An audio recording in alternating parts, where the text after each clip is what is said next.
ابلیس ابا واستکبر وکان من الکافرین، یعنی یہ قرآن کا فرمان ہے کہ وہ اکڑنے والا شیطان ہے، وہ اکڑنے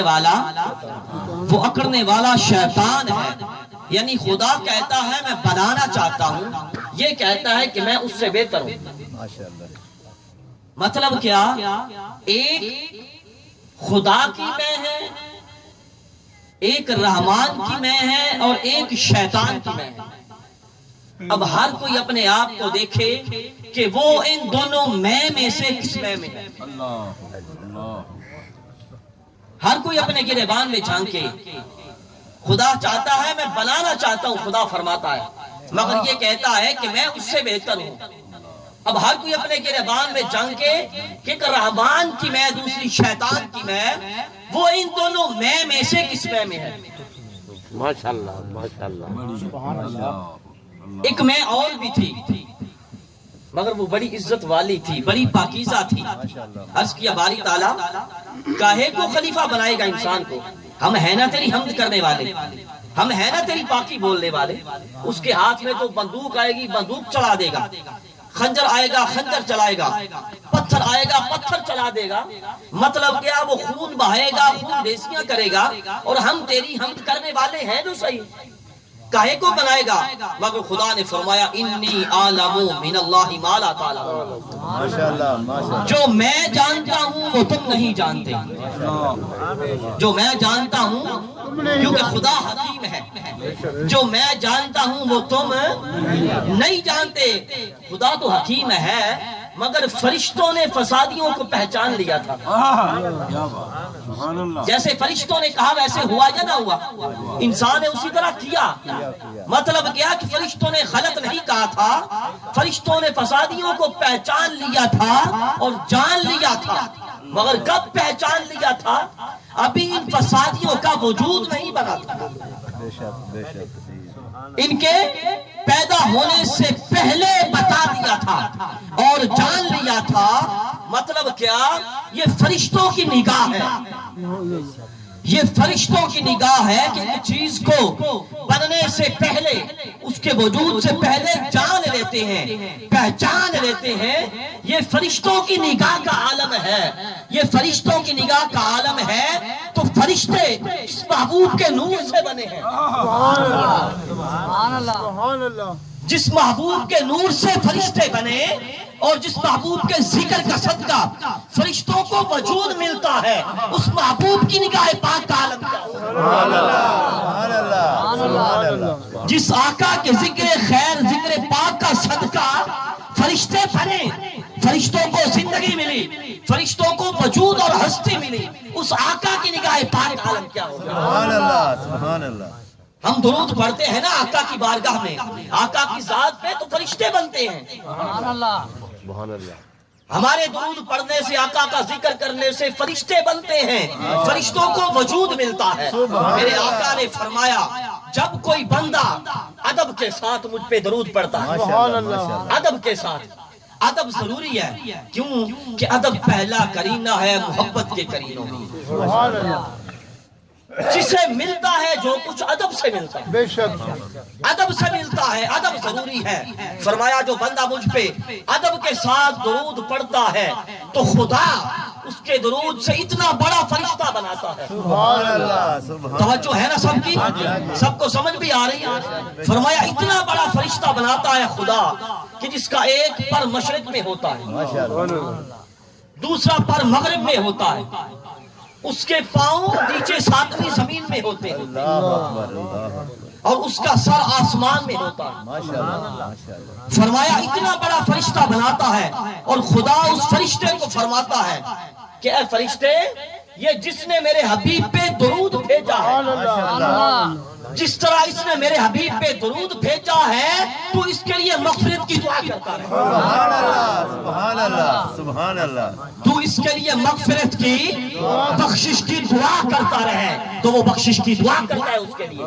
اور ایک روایت میں ہے جب کوئی بندہ مجھ پہ درود بھیجتا ہے، میرے آقا نے فرمایا وہ درود اس کے منہ سے بڑی تیزی کے ساتھ نکل جاتا ہے، ماشاءاللہ، بڑی تیزی کے ساتھ نکلتا ہے اور باہر و بر میں جاتا ہے۔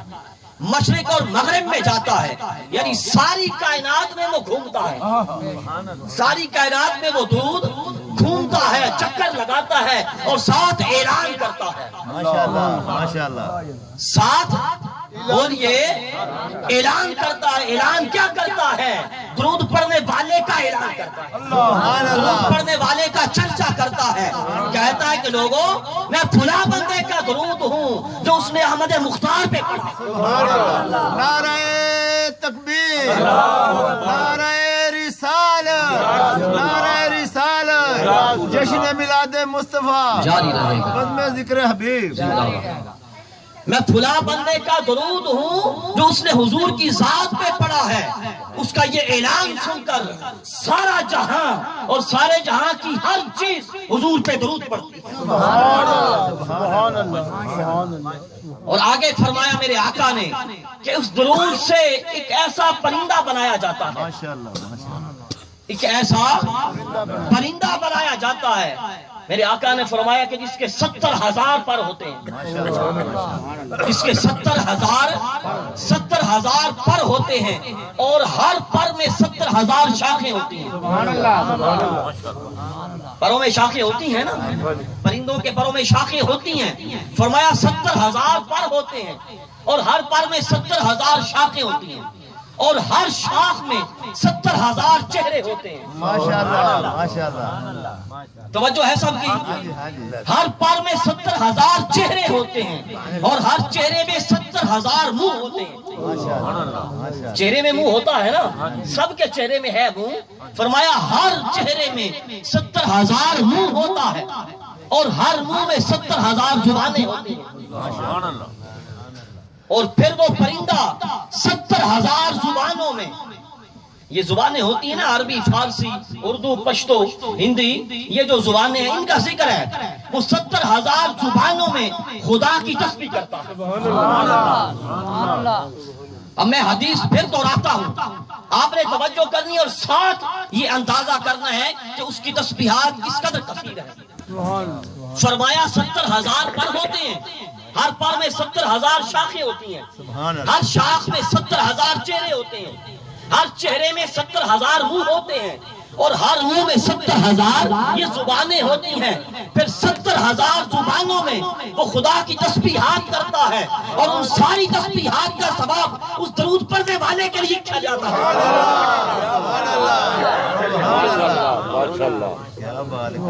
ان ساری تسبیحات کا ثواب اس درود پڑھنے والے کے نامہ اعمال میں لکھا جاتا رہتا ہے۔ اس لیے حضور کے غلاموں تمہیں مبارک ہو، درود پڑھنے والوں، حضور کی ذات پاک پہ درود بھیجنے والوں تمہیں مبارک ہو۔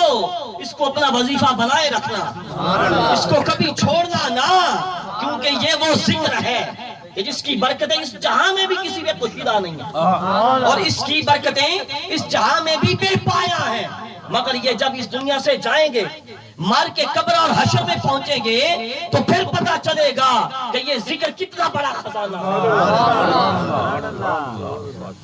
اب عرض یہ کر رہا تھا کہ وہ فرشتے جن کو وجود آقا کے ذکر کا صدقہ ملا، ان کی نگاہ کا عالم یہ ہے، تو پھر آقا کی نگاہ پاک کا عالم کیا ہوگا؟ اس کے باری تعالیٰ ایسے ایسے کرے گا۔ فرمایا میں جانتا ہوں جو تم نہیں جانتے، کیونکہ خدا حکیم ہے، وہ جانتا ہے کہ اگر آدم نہیں جائیں گے تو شیش کیسے آئیں گے، وہ جانتا ہے آدم نہیں جائیں گے تو نوح کیسے آئیں گے، ابراہیم و اسماعیل کیسے آئیں گے، صدیقین صالحین کیسے آئیں گے، وہ جانتا ہے۔ اس لیے فرمایا جو میں جانتا ہوں تم نہیں جانتے۔ انہوں نے جب یہ حکم سنا گردنیں جھکا لی، سارے فرشتے سجدے میں جھک گئے، گردنیں جھکا لی، مگر وہ ایک اکڑا رہا۔ اور پھر یاد رہے کہ وہ اکڑنے والا جو تھا وہ کوئی دنیا دار نہیں تھا، دیندار تھا، دینی کاموں میں رہنے والا تھا، رکوع سجود اور قیام کرنے والا تھا، اور پھر کوئی 1 2 5 10 سال نہیں، لاکھوں سال سے خدا کی عبادت میں تھا، لاکھوں سال سے سجدے کر رہا تھا، قیام کر رہا تھا، رکوع میں تھا، لاکھوں سال سے عبادت کرنے والا تھا، اور پھر اس کے لیے جنت کے دروازے ہر وقت کھلے رہتے ہیں، جب چاہتا جب چاہتا آتا، کوئی نہیں روکتا تھا، کوئی نہیں ٹوکتا تھا، کیونکہ سبھی یہ جانتے تھے کہ بڑا متقی ہے، بڑا عبادت گزار ہے، بڑا صوفی ہے، بلکہ جاتا جنت کے جھولے پہ بیٹھ جاتا، فرشتے ڈوری پکڑ کے جھولے دیتے، فرشتے خدمت کے لیے آگے پیچھے رہتے، یعنی اتنا بڑا صوفی۔ ایک وقت وہ بھی آیا کہ یہ صوفی بھی برباد ہو گیا، یہ برباد ہو گیا، اسے برباد کر دیا، لاکھوں سال کی منہ پہ مار دی، لاکھوں سال کی عبادت منہ پہ مار دی، جنت سے نکال دیا۔ مطلب کیا؟ یہ اتنا بڑا عبادت گزار اور پرہیزگار اور صوفی جس کی خدمت فرشتے کرتے تھے، وہ برباد کر دیا گیا۔ مگر برباد کیا کیوں؟ یہ کیوں برباد ہوا؟ برباد اس لیے ہوا، حضرت آدم علیہ السلام اللہ کے نبی کا انکار کیا تھا، اللہ کے نبی کی گستاخی کی تھی، کہا کہ میں بہتر ہوں، اللہ کے نبی کا انکار کیا۔ بھلا بتائیے اتنا بڑا عبادت گزار اور صوفی اللہ کے ایک نبی کا انکار کرے، اس کا حال یہ ہوتا ہے، جنت سے نکال دیا جاتا ہے، لاکھوں سال کی عبادت منہ پہ مار دی جاتی ہے، اتنا بڑا عبادت گزار برباد ہو گیا اللہ کے نبی کا انکار کرنے کی وجہ سے۔ اگر کوئی بدبخت محبوب الانبیاء اور امام الانبیاء کا انکار کرے تو اس کی بربادی کا حال کیا ہوگا؟ اس کی بربادی کا عالم کیا ہوگا؟ خدا نے لاکھوں سال کی نہیں دیکھی، منہ پہ مار دی گئی، کسی کی 5-10 سال کی،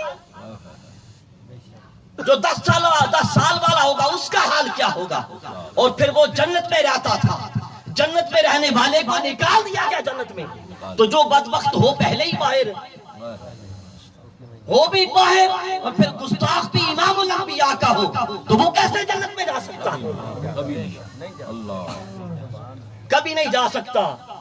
اعلی حضرت نے کہا ہم رسول اللہ کے، جنت رسول اللہ کی، تجھ سے اور جنت سے کیا مطلب، نجدی دور ہو، ہم رسول اللہ کے، جنت رسول اللہ کی۔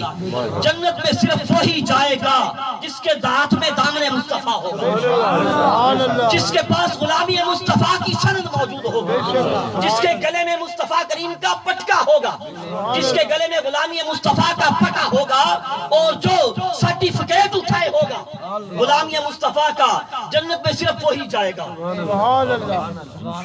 اور جو حضور کے در سے بھاگا ہوا ہوگا، اگر وہ یہ امید لگائے بیٹھا ہو جنت کی، تو جنت کو اپنے خواب و خیال سے نکال دے، اپنے خواب و خیال سے نکال دے وہ جنت کو۔ کیوں؟ ہم رسول اللہ کے، جنت رسول اللہ کی، جنت میں صرف وہی جائے گا جس کے ہاتھ میں دامن